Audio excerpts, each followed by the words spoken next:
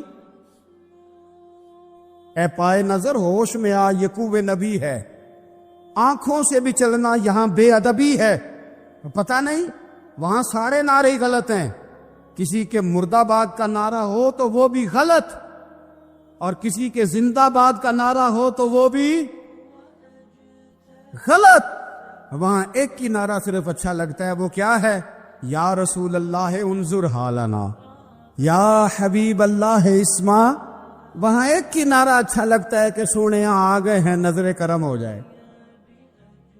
یا رسول اللہ پہنچ گئے ہیں، روزے دے دوالے نے غلامہ دیاں ٹولیاں، او ویکھو ایک پہ سندا کروڑاں دیاں بولیاں۔ وہاں یہی نعرہ اچھا لگتا ہے، لب واہ ہے، آنکھیں بند ہیں، پھیلی ہے جھولیاں، کتنی مزے کی بھیک تیرے پاک در کی ہے۔